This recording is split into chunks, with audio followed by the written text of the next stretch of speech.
and also the leaders of the UNIP from Laoba area. The Meghalaya State Skill Development Society, in collaboration with the PA Sangma Foundation, organized a job fair for overseas placements at the district auditorium in Tura. Highlighting success stories, video clips showcased nurses placed in Japan, emphasizing the program's impact. The chief guest of the program was Conrad K. Sangma, Chief Minister of Meghalaya.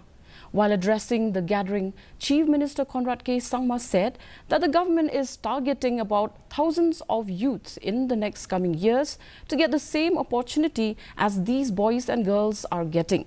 He also hopes that in the next 3 to 4 years, we'll be able to give placement to thousands of youth. The fair aimed to connect local talent with international employment opportunities. So you can come definitely with us as well.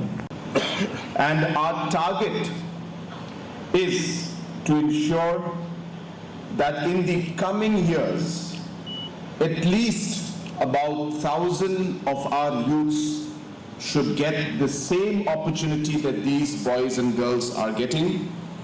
And I hope that in the next 3 to 4 years, we will have close to 1,000 of our youths who will be able to get this placement. Amid thunder clouds and heavy rain,